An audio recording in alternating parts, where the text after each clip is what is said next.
आइए बच्चों, इस वीडियो में हम 12वीं क्लास में सदिश बीजगणित चैप्टर 10 आज शुरू करते हैं। तो काफ़ी दिनों से आपको इंतजार था, बहुत से कमेंट में मिल रहे थे सर जल्दी शुरू करिए, जल्दी शुरू करिए। तो आइए हम इस वीडियो में क्या क्या पढ़ेंगे हम लोग, पहले उसको थोड़ा सा बताते हैं। सबसे पहले तो हम ये बताएंगे आपको सदिश राशियाँ क्या हैं, सदिश का निरूपण कैसे करते हैं। उसके बाद सदिश का किसी पॉइंट का स्थित सदिश क्या होगा, पोजीशन वेक्टर क्या है, किसी सदिश का डायरेक्शन कोसाइन क्या होता है, दिक्कोज्या, सदिश कितने प्रकार के होते हैं। और एनसीईआरटी बुक से एक्सरसाइज 10.1 को भी इस शॉर्ट वीडियो में ही हम लोग सॉल्व करते हैं। ये ओरल पर्सनली कुछ है ना उसमें। तो सबसे पहले हम बात करते हैं सदिश राशियाँ किसे कहते हैं। हालांकि सदिश राशियों का ज्ञान आपको हमको लगता है 11वीं क्लास में फिजिक्स में एक छोटे से चैप्टर में पढ़े होंगे आप। तो यहाँ जैसे आपके सामने कुछ राशियां हों, जैसे हम लिखते हैं द्रव्यमान।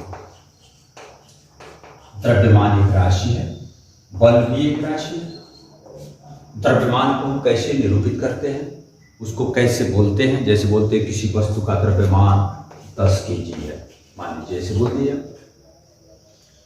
तो ये 10 kg क्या है, इस राशि का परिमाण है। ओके, जैसे मान लीजिए बल के बारे में बात करते हैं, किसी वस्तु पर 10 न्यूटन का बल कार्य किया। इन दोनों कथनों पर हम बहुत गौर से विचार करें। अगर किसी वस्तु का द्रव्यमान 10 kg है, ये क्या प्रकट कर रहा है, उस वस्तु में द्रव्य की कितनी मात्रा है। आपको ये आभास हो रहा है कि वस्तु कितना भारी होगा, क्या द्रव्यमान है उसका। किसी वस्तु पर 10 न्यूटन का बल लगा, ध्यान दीजिएगा। जैसे मान लीजिए यहाँ एक वस्तु है, अब यहाँ एक प्रश्न ये उठता है 10 न्यूटन का बल इधर से लगा कि इधर से लगा कि इधर से लगा। अनेकों 10 न्यूटन के बल इस पिंड पर कार्यरत हो सकते हैं। तो क्या केवल ये कथन कि इस वस्तु पर 10 न्यूटन का बल लगा किस बल को प्रकट कर रहा है, कुछ स्पष्ट हो पा रहा है क्या? नहीं। अगर इस बात में हम कुछ दिशा सूचक बता दें, जैसे मान लीजिए जनरली ऐसे हम लोग अपने कॉपी में इसको आप उत्तर दिखाते हैं, इसको दक्षिण दिखाते हैं, इसको पूरब दिखाते हैं, इसको पश्चिम दिखाते हैं। आप किसी भी दिशा में बैठे उसे कोई मतलब नहीं, आप कॉपी में तो ऐसे दिखाते हैं। अब हम ये बोलते हैं कि इस वस्तु पर उत्तर से दक्षिण की ओर 10 न्यूटन का बल लगा, तो फिर यही बल है ये। तो इस प्रकार हम ये बोल सकते हैं कि कुछ राशियां ऐसी हैं जिन्हें व्यक्त करने के लिए हमें परिमाण के साथ साथ दिशा की भी जरूरत है। तो ऐसी राशियां जिन्हें व्यक्त करने के लिए हमें परिमाण के साथ साथ दिशा की भी जरूरत पड़े, ऐसी ही राशियों को हम सदिश राशियां कहते हैं।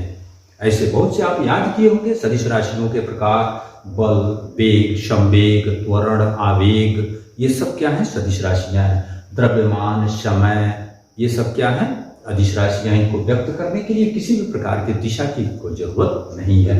तो इस प्रकार सदिश राशियां कौन कौन हैं, कैसे हैं, किन राशियों को सदिश राशियां कहते हैं, इसका डेफिनेशन लिखना होगा। तो आप ऐसे लिखेंगे, ऐसी राशियां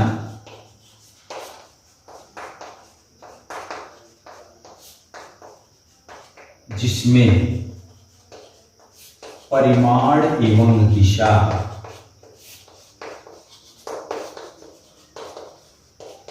दोनों होती हैं, उन्हें सदिश राशियां कहते हैं। तो आइए अब हम ये देखते हैं कि सदिश राशियों को कैसे नोट करते हैं। संकेतन, उसके बाद हम निरूपण अलग से बताएंगे आपको यहाँ चित्र बनाकर। जैसे किसी भी राशि को अब तक हम लोग ऐसे व्यक्त करने के लिए किसी न किसी एक अक्षर का प्रयोग करते हैं। जैसे द्रव्यमान है तो यम, बल है ये, समय को टी, ऐसे। तो अगर ये सब न हो, आपके पास कुछ न लिखा हो, केवल ये अक्षर लिखे गए हैं, क्या इन अक्षरों को देखकर आप बता पाएंगे क्या? इसके बारे में जब तक कुछ बताया न जाए कि यम द्रव्यमान है कि क्या है, तब तक आप कुछ डिसाइड कर पाएंगे क्या कि सदिश राशि है कि अदिश राशि है? नहीं। तो यहाँ हम लिखावट में भी, लिखने में कुछ डिफर करेंगे। हम लिखने में जैसे जो सदिश राशियां होंगी उनके ऊपर एक छोटा सा एरो लगा के लिखेंगे हम लोग। जैसे बल एक सदिश राशि है, इसके ऊपर एक छोटा सा एरो लगाएंगे, ये प्रकट करेगा कि एक ऐसी राशि है जो जिसमें मतलब परिमाण एवं दिशा दोनों है। अब जैसे जनरली ए, सिंपली ए कोई अक्षर हो, कोई किसी राशि को प्रकट कर रहा हो, तो हमें ये नहीं पता ये कौन सी राशि है, लेकिन अगर ऐसे लिखा है तो ये जिस भी राशि को प्रकट कर रहा होगा वो क्या होगा, एक सदिश राशि होगा। ओके, तो सदिश राशियों को निरूपित करने के लिए हम संकेतन क्या मिला हमें, अंग्रेजी वर्णमाला के अक्षरों से उनके ऊपर एक एरो लगाकर ऐसे लिखेंगे, तो सदिश राशियों का संकेतन ऐसे हो गया। लेकिन इसको हम डायग्राम में कैसे बनाएंगे, चित्र में कैसे दिखाएंगे किसी भी सदिश राशि को।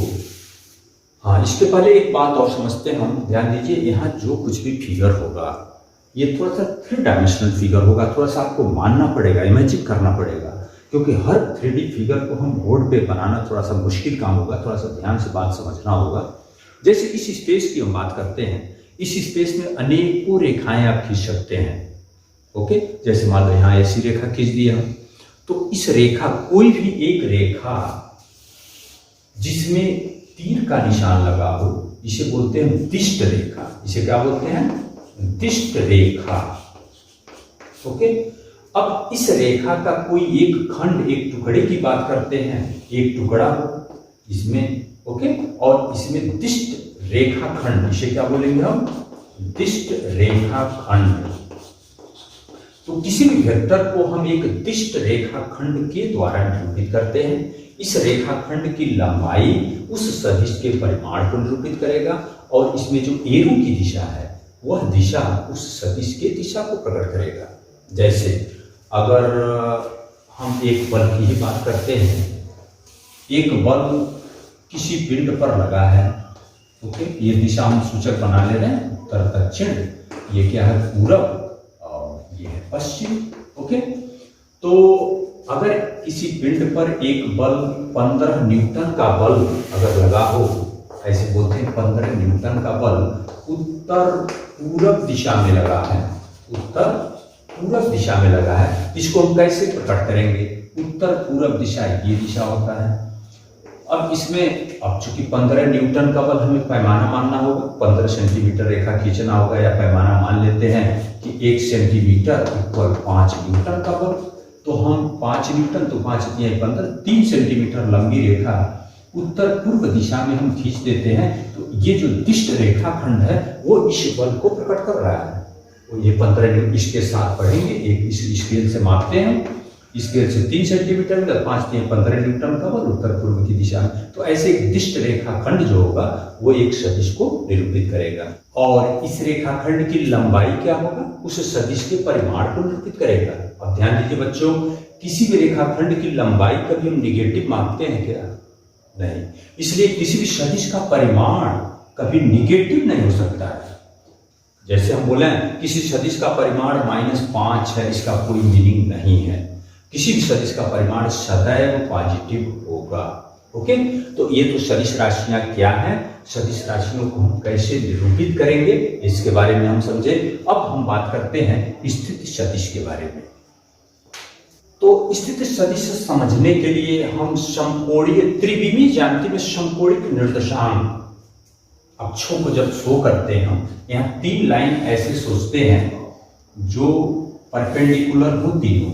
ध्यान दीजिए, ये लाइन वास्तव में इधर है, ओके, ये जो मेरा चाक दिख रहा है चाक की दिशा में है, लेकिन इसको हम इस तल पे ही दिखाए हैं। अब ऐसे तो देखिए x अक्ष, y अक्ष, z अक्ष किसी को मान सकते हैं, जैसे आपके बुक में x अक्ष इसको मान रहा है, y अक्ष इसको माना गया है, z इसको, हालांकि इसमें कोई मतलब नहीं, आप किसी को x, y, z मान सकते हैं। अब इस स्पेस में कोई एक पॉइंट हो, यहाँ हो चाहे यहाँ हो, इस बोर्ड के अलावा या बोर्ड पे भी हो सकता है, कहीं भी एक पॉइंट है, लेकिन मान लो यहाँ पर एक पॉइंट है तो इसको हम शो कर रहे हैं, फिलहाल यहाँ पर एक पॉइंट P हो, तो इसके मूल बिंदु, इस त्रिविमीय ज्यामिति का जो ओरिजिन है, मूल बिंदु से इस पॉइंट की ओर ऐसे एक लाइन खींच देते हैं, और उसकी ओर दिष्ट रेखाखंड जो होगा ये तो किसी सदिश को निरूपित करेगा। तो इस वेक्टर OP, इसे हम नोट करते हैं वेक्टर OP, किसी रेखाखंड को नोट करने के लिए हमें क्या चाहिए, इसका दोनों पॉइंट लिखते हैं OP, उसके ऊपर एरो लगाते हैं, तो ये दिखाता है, एरो ये बताता है O से P की ओर इसका दिशा है। तो ये जो दिष्ट रेखाखंड OP है, इसे हम बोलते हैं बिंदु P का स्थित सदिश, इसका पोजीशन वेक्टर। ओके, और इसके पहले थोड़ा सा एक बात और हम अभी बताएं आपको कि कोई ए बी एक रेखाखंड उद्दिष्ट रेखाखंड, तो ये वेक्टर को निरूपित करता है बच्चों। इसमें इस रेखाखंड का ये जो ए है, इस सदिश ए बी का इसे प्रारंभ बिंदु कहते हैं और इसे अंत बिंदु कहते हैं। और प्रारंभ बिंदु और अंत बिंदुओं के बीच की दूरी को ही हम क्या बोलते हैं, इस सदिश का परिमाण। ओके, तो यहां हम क्या बोल रहे हैं, एक पॉइंट पी का स्थिति सदिश किसके सापेक्ष, ओ के सापेक्ष, इसे हम बोलेंगे बिंदु ओ के सापेक्ष, बिंदु या मूल बिंदु बोल सकते हो इसको, मूल बिंदु ओ के सापेक्ष बिंदु पी का स्थिति सदिश पोजीशन वेक्टर ओपी है, इसको ऐसे लिखते हैं। तो P कहीं भी पॉइंट हो इस स्पेस में, ओरिजिन से उसकी ओर इंगित जो रेखाखंड होगा वही रेखाखंड क्या कहलाएगा, उस पॉइंट P का स्थिति सदिश। अब जैसे क्लास 11th में हम ये थोड़ा सा जानकारी पढ़े हैं, जैसे किसी बिंदु का निर्देशांक अगर x y z है तो उसको हम कैसे शो करते हैं, उस बात को थोड़ा सा दोहराएंगे। 3 डायमेंशनल ज्योमेट्री का थोड़ा सा इंट्रोडक्शन एक तरह से क्लास 11th में था, उस बात को थोड़ा सा देख लेंगे। तो इस रेखाखंड की लंबाई, अगर इसका निर्देशांक अगर x y z हो त्रिविमीय ज्यामिति में, तो x हम कहाँ आते हैं, जैसे मान लो ये लाइन इधर है तो x दूरी इस पर आते हैं, y दूरी इस पर चलते हैं और z दूरी इस पर चलते हैं। तो यहाँ जो पॉइंट मिलेगा ओरिजिन से इसको मिला रहे हैं, ये P इधर आ गया, इस P, तो इस रेखाखंड की लंबाई क्या होगा, उसको आप दो तरह से निकाल सकते हैं। जैसे ओरिजिन का निर्देशांक तो आप मूल बिंदु मानते हैं 0 0 0, और एक पॉइंट है तो इनके बीच की दूरी वहां व्याख्या कर चुके हैं, इसलिए मॉड ओपी, इसे इसके परिमाण को हम मॉड लिखेंगे। इस सदिश ए बी के परिमाण को हम क्या लिखेंगे, मॉड ए बी पढ़ेंगे, परिमाण ए बी। तो ऐसे इसका परिमाण मीन्स इसकी लंबाई तब क्या होगा, √x² plus y² plus z²। Means किसी सदिश का, किसी पॉइंट का निर्देशांक अगर x y z है तो उसके स्थिति सदिश का परिमाण क्या होगा, √x² plus y² plus z²। अभी बाद में हम लोग थोड़ा सा और स्पष्टीकरण करेंगे, इसके बाद वाले वीडियो में कुछ और पॉइंट्स अभी i, j और k के रूप में हम लोग आएंगे।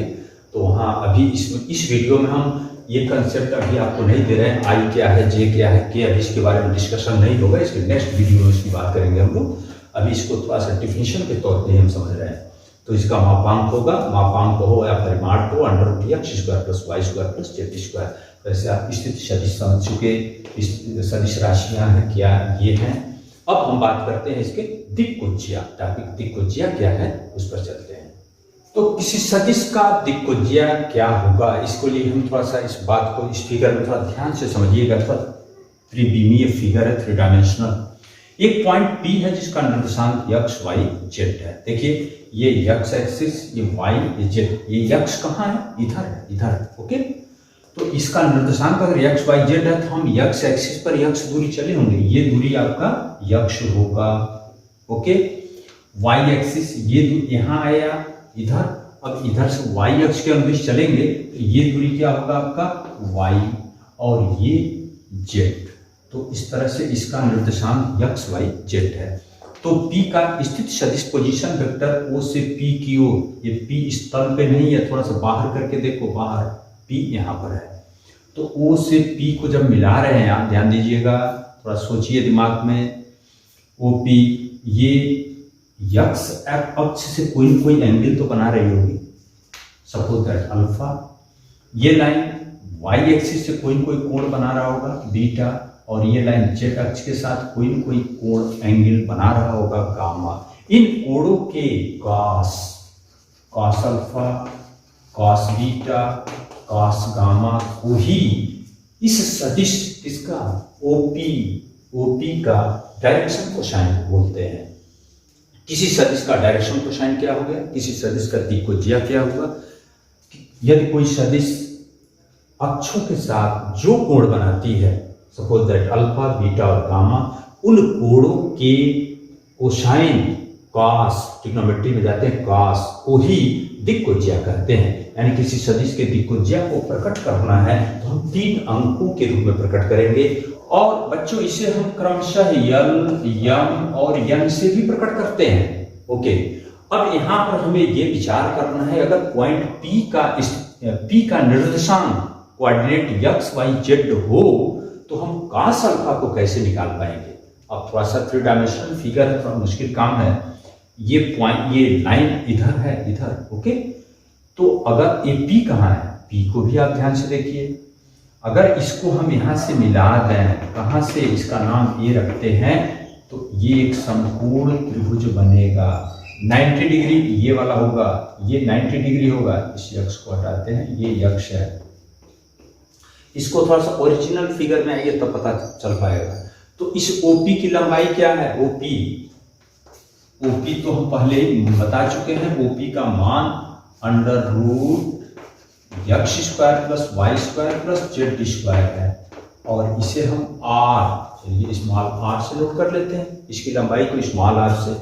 इसमें अगर हम इस अल्फा की बात करें, अल्फा ये है, ये एंगल अल्फा है, ये 90 डिग्री है। कैसे 90 डिग्री है, इस बात को समझिए।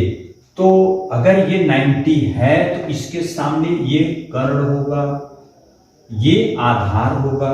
ओके, तो ट्रिग्नोमेट्री में आते हैं तो cos अल्फा की जब बात करते हैं तो cos अल्फा होता क्या, आधार बटे कर्ण। तो आधार क्या है, OA बटे कर्ण क्या होगा, OP।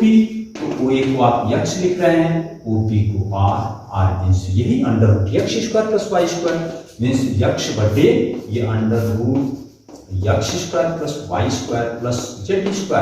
ठीक इसी प्रकार बच्चों इसे यम से भी नोट करेंगे। ठीक इसी प्रकार यम को लिखना चाहते हैं, cos बीटा ये मिलेगा ऐसे y upon √x² plus y² plus z²। और ऐसे यम बराबर लिख सकते हैं cos गामा, और ये मिलेगा z upon √x² plus y² plus z²। यदि किसी बिंदु P का निर्देशांक x, y, z है तो वेक्टर OP, जो वेक्टर OP होगा उसका डायरेक्शन कोसाइन क्या होगा, x upon √x² plus y² plus z²। उसके निर्देशांक के ही रूप में हम प्रकट किए, y अपॉन और z अपॉन इतना, यल यम यन। लेकिन इसमें यल यम यन में एक विशेष रिलेशन होता है। जैसे अगर इसके वर्गों को हम जोड़ दें, यल² प्लस यम² प्लस n², देखो इसका स्क्वायर प्लस इसका स्क्वायर प्लस इसका स्क्वायर करते हैं तो एलसीएम लेंगे तो x² plus y² plus z² सब मिलकर 1 आएगा। ऊपर भी तो x² plus y² plus z² होगा।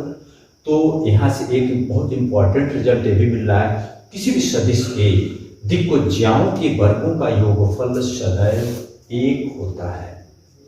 तो इस प्रकार हम क्या सीखे यहाँ, किसी भी सदिश का किसी पॉइंट का निर्देशांक दिया हो तो उसका डायरेक्शन कोसाइन लिखने का एक मेथड यहाँ मिला आपको, और उसके सहायता से हम उनके डायरेक्शन कोसाइन को लिख सकते हैं। और डायरेक्शन कोसाइन का डिफिनीशन क्या होगा, कोई सदिश अक्षों के साथ जो कोण बनाती है उन कोणों के कोसाइन को ही डायरेक्शन कोसाइन कहते हैं। ओके, तो इतनी बात आप नोट करें और उसको फिर आगे हम चलते हैं। सदिश के प्रकार, सदिश कितने प्रकार के होते हैं, एक टॉपिक, उसके बाद एक्सरसाइज 10.1 को हम समझा के आपको छोड़ देते हैं। तो सदिश कई प्रकार के हैं। नंबर 1 देखते हैं, शून्य सदिश, जीरो वेक्टर। सदिश को हम कैसे प्रकट किए, एक दिष्ट रेखाखंड के द्वारा प्रकट किए, अभी बताया गया आपको। इस सदिश का प्रारंभिक बिंदु A और अंतिम बिंदु B है। ऐसा कोई सदिश जिसका प्रारंभिक बिंदु और अंतिम बिंदु से एक ही पॉइंट पर हो जाए तो इसकी लंबाई कितना होगा, 0। उसका परिमाण कितना होगा, 0। तो ऐसे ही सदिश को हम बोलते हैं शून्य सदिश। तो इसका डिफिनीशन क्या होगा, ऐसा सदिश जिसका परिमाण 0 हो, या फिर ऐसे बोल सकते हैं ऐसा सदिश जिसका प्रारंभिक बिंदु और अंतिम बिंदु एक ही बिंदु पर हो, ऐसे सदिश को ही हम क्या बोलते हैं, शून्य सदिश। और शून्य सदिश को हम लोग जीरो के ऊपर ऐसे तीर लगाएंगे, जीरो वेक्टर नोट करेंगे। वैसे जैसे अभी बताया गया आपको, किसी सदिश को ए वेक्टर बी से प्रकट करते हैं, लेकिन जीरो सदिश को हम लोग क्या प्रकट करेंगे, जीरो वेक्टर ऐसे जीरो के ऊपर एरो लगा कर ही लिखेंगे। ओके, अब दूसरा सदिश होगा मात्रक सदिश, इकाई सदिश भी बोलते हैं, मात्रक सदिश भी बोलते हैं, इसे बोलेंगे यूनिट वेक्टर। ऐसा सदिश जिसका परिमाण एक हो, इकाई हो, ऐसे सदिश को हम बोलेंगे मात्रक सदिश। लेकिन मात्रक सदिश का भी नोटेशन अलग से होगा। जैसे कोई वेक्टर ए हो, इसके दिशा में, उसी के दिशा में इकाई सदिश को लिखना होगा तो ए के ऊपर कैट लगाकर लिखते हैं, एरो का चिन्ह नहीं लगाएंगे, ये पहचान होगा।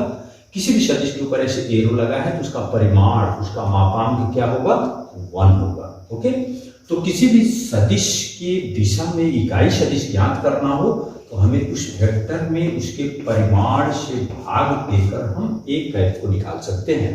ओके, तो ऐसे हो गया मात्रक सदिश। ऐसे होता है सह आदिम सदिश। सह आदिम सदिश को इनिशियल वेक्टर इसे बोलते हैं, को इनिशियल वेक्टर, इनिशियल प्रारंभ बिंदु। ऐसा कोई सदिश जैसे मान लीजिए यहां से एक वेक्टर ए इस दिशा में है और एक वेक्टर बी इस दिशा में है, दोनों का प्रारंभिक बिंदु एक ही है। ऐसे सदिश जिनके प्रारंभिक बिंदु एक ही बिंदु होते हैं, उन सदिशों को हम क्या बोलते हैं, सह आदिम सदिश, को इनिशियल वेक्टर। डेफिनेशन ऐसे होगा, ऐसा सदिश, ऐसे दो या कई सदिश ऐसे हो सकते हैं, ऐसे दो या दो से अधिक सदिश जिनके प्रारंभ बिंदु एक ही बिंदु होते हैं, उन सदिशों को कहते हैं सह आदिम सदिश। चौथा संरेख सदिश। संरेख सदिश किसे कहेंगे, collinear, collinear vector. Collinear vector क्या होता है, जैसे मान लो एक वेक्टर कोई दिया हो ए और बहुत से ऐसे सदिश हो जो सब इसी सदिश के पैरेलल हो, परिमाण से कोई मतलब नहीं हमारा, क्या इसका परिमाण है कोई मतलब नहीं। अगर दो या दो से अधिक सदिश किसी एक ही सदिश के समांतर हो तो ये सभी सदिश कहलाते हैं संरेख सदिश, कोलिनियर वेक्टर। हाँ, तो अब पचवा देखते हैं समान सदिश।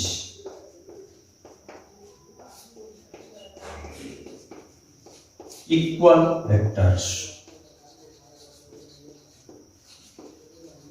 बच्चों, दो सदिश तभी समान होंगे जब उनकी दिशाएं भी सेम हो और परिमाण भी सेम हो। जैसे एक कोई वेक्टर ए ऐसे है और कोई दूसरा वेक्टर बी ठीक इसके पैरेलल ही हो और परिमाण, दोनों रेखाखंडों की लंबाई समान हो, दोनों के परिमाण समान होंगे तभी वो समान सदिश होंगे। तो ऐसे दो सदिश समान सदिश कहलाते हैं जब उनकी दिशाएं और परिमाण दोनों समान हो। और ठीक अंतिम एक सदिश और है, छठवां, ऋणात्मक सदिश। ओके,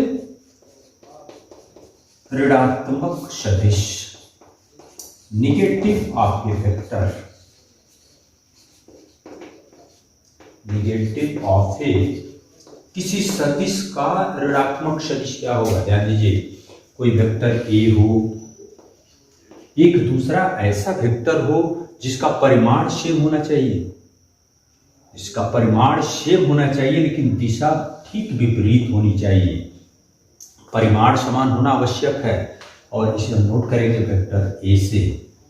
तो दो सदिश, किसी सदिश का ऋणात्मक सदिश क्या होगा, निगेटिव वेक्टर क्या होगा, ऐसा सदिश होगा जिसका परिमाण ठीक उसके बराबर ही हो और उसकी दिशा ठीक उसके विपरीत हो। तो ऐसे सदिश को हम कहेंगे ये इसका निगेटिव है। ओके, तो इस तरह से कुछ प्रकार हैं और इस आधार पर हम एनसीईआरटी बुक से एक्सरसाइज 10.1 एक मौखिक प्रश्नावली है, इसमें कुछ लगाना नहीं, डिफिनीशन से संबंधित है, कुछ सदिश राशियों अदिश राशियों के पहचान से संबंधित है। आइए उस प्रश्नावली को तुरंत हम लोग सॉल्व कर लेते हैं। तो एक्सरसाइज 10.1 का पहला क्वेश्चन ऐसे कर रहा है कि उत्तर से 30 अंश पूर्व में 40 किलोमीटर के विस्थापन को आलेखी विधि से दर्शाइए। क्या करेंगे आप, आलेखी विधि से यहाँ पर आप दिशा सूचक ऐसे पहले दिखा लेंगे, ये हमेशा उत्तर होता है, ये दक्षिण है और इसे आप पूरब और इसे पश्चिम दिखाते हैं हमेशा। उत्तर से 30 अंश पूरब, उत्तर ये है, उत्तर से 30 अंश पूरब की ओर ये चांदा से 30 अंश का कोण बनाना होगा। अब 40 किलोमीटर लंबी लाइन खींचने के लिए आपको पैमाना मानना पड़ेगा। हम मान लेते हैं 1 सेंटीमीटर बराबर, अपनी सूचना के अनुसार पैमाना मानेंगे, सपोज दैट 10 किलोमीटर मान लेते हैं, 1 सेंटीमीटर को 10 किलोमीटर, तो 40 किलोमीटर में कितनी बड़ी लाइन होगा, 4 सेंटीमीटर। तो हम 4 सेंटीमीटर स्केल से नाप कर 4 सेंटीमीटर लंबी लाइन खींचते हैं और इसमें एरो लगा देते हैं इधर ओ से ए की ओर। ये जो वेक्टर ओ ए है वही उत्तर से 30 अंश पूर्व में 40 किलोमीटर के विस्थापन को व्यक्त करता है। इस पैमाने के साथ इसको पढ़ते हैं। ओके बच्चों, थोड़ा सा आप बुक को देखें, उसी में आप समझ लें दूसरा क्वेश्चन क्या है। दूसरे क्वेश्चन में ऐसे लिखा है, निम्नलिखित मापों को अदिश एवं सदिश के रूप में श्रेणीबद्ध करना है। कुछ काम नहीं है। जैसे पहला ऐसे दिया है 10 kg, आपको केवल ये बताना है कि सदिश राशि है कि अदिश राशि। उसे 10 kg द्रव्यमान है, द्रव्यमान अदिश राशि है, ऐसे इसके सामने ऐसे लिख सकते हैं अदिश। ऐसे दूसरा पॉइंट ऐसे बोल रहा है 2 मीटर उत्तर पश्चिम, 2 मीटर उत्तर पश्चिम। और उत्तर पश्चिम दिशा दिया गया और परिमाण दिया गया, तो ये तो आपका सदिश होगा, विस्थापन है सदिश। ऐसे थर्ड, अब ऐसे सुन लें आप, 40 डिग्री दिया, 40 डिग्री अंश है, अंश जो है कि अदिश राशि है। 40 वाट, वाट शक्ति का मात्रक है, शक्ति क्या है अदिश राशि है। 10⁻⁹ कूलाम, कूलाम अदिश राशि है। 20 मीटर प्रति सेकंड स्क्वायर त्वरण है, त्वरण सदिश राशि है। ऐसे तीसरा एकदम सिंपल चीज है, समय कालांश, समय अदिश राशि है। दूरी अदिश है, बल सदिश है, वेग, वेग सदिश राशि है, कार्य अदिश राशि है। और ऐसे क्वेश्चन नंबर 4 को आप देख रहे हैं, इसमें फिगर दिया हुआ है, फिगर में बात समझ लें। ऐसे एक चित्र खींचा गया है, यहाँ पर एक वर्ग, ओके, ये वर्ग खींचा गया है। इसमें इसे अब वेक्टर ए शो किया गया है, ये वेक्टर बी, ये आपका वेक्टर सी और ये है वेक्टर डी। इस फिगर से कुछ बातों को पूछा गया है। नंबर 1, पहले ये कहा गया सह आदिम सदिश इसमें कौन कौन है, को इनिशियल वेक्टर, सह आदिम सदिश कौन कौन। सह आदिम सदिश किसे कहते हैं, जिनका इनिशियल पॉइंट एक ही हो, एक ही बिंदु से प्रारंभ हो। आप देख सकते हैं चित्र में वेक्टर ए और vector b, d, d, vector a और वेक्टर डी दोनों का प्रारंभ बिंदु एक ही बिंदु है, तो आदिम सदिश क्या होंगे, ए और डी। दूसरा क्या हो रहा है, समान, समान सदिश किसे कहते हैं, जिनकी दिशाएं भी समान हो, परिमाण भी समान हो। तो बी और डी का देखिए दिशा भी सेम है और वर्ग है, वर्ग की भुजाएं समान होती है, परिमाण भी समान है। बी व डी लिख सकते हैं। इसमें देखिए ये परिमाण तो समान है लेकिन दिशाएं विपरीत हैं। उसके बाद संरेख, संरेख हो किंतु असमान हो, संरेख हो और असमान हो, संरेख समांतर हो, असमान तब दिशाएं सेम न हो। जैसे बी और डी की बात करते हो तो समांतर तो है लेकिन समान सदिश भी है। इसकी बात करें ए और सी, समांतर तो है लेकिन असमान है, क्यों, क्योंकि इसकी दिशा इधर है, इसकी दिशा इधर है। ए और सी दिखा सकते हैं, ठीक। ऐसे 1 2, ये क्वेश्चन नंबर 3 भी हो गया, 4 हो गया। 5 में कुछ कथन दिए गए हैं, आपको सत्य और असत्य बताना है। ओके, कथन को हम पढ़ रहे हैं। देखिए पहला कथन ऐसे दिया गया है, नंबर 1, ऐसे कर ए तथा -a संरेख हैं। ए तथा -a संरेख, संरेख किसे कहते हैं, जो दोनों समांतर हैं तो संरेख हैं। ये विपरीत सदिश है, विपरीत तो समांतर होते ही हैं, जैसे एक वेक्टर इधर है एक वेक्टर इधर, संरेख मानते हैं इसको। लेकिन प्रश्न ये बोल रहा है कि ये तथा, हाँ ये तथा ये संरेख है तो संरेख है तो सत्य है, विपरीत सदिश संरेख होते हैं। दूसरा, अब इसमें ऐसे दिया गया है कि 2 संरेख सदिशों का परिमाण सदैव समान होता है। 2 संरेख सदिश, मान लो एक संरेख ये है एक कोई ऐसे है, तो क्या दोनों का परिमाण समान है, नहीं, तो दूसरा कथन असत्य है। तीसरी बात क्या कहा गया, समान परिमाण वाले 2 सदिश संरेख होते हैं। चलिए समान परिमाण हम यहाँ बनाते, एक सदिश ये है, एक कोई ऐसे सदिश ऐसे बना दिए, परिमाण दोनों के सेम है, लंबाई दोनों का सेम है, तो क्या ये समान है, ये संरेख है। प्रश्न ये बोल रहा है समान परिमाण के जो सदिश हैं वो संरेख होते हैं, कहाँ संरेख है, नहीं संरेख है। तीसरा की कथन गलत है। चौथा, समान परिमाण वाले दो संवेग सदिश समान होते हैं। जैसे समान परिमाण, जैसे मान लो एक समान परिमाण ये है और ये भी समान परिमाण सदिश, संवेग तो है लेकिन क्या ये हमेशा समान है? समान नहीं है। समान होने के लिए तीसरा भी समान होना चाहिए, तो चौथा भी गलत हो गया। इस तरह से इस वीडियो में हम लोग क्या क्या देखे आप उसको एक बार देख लें।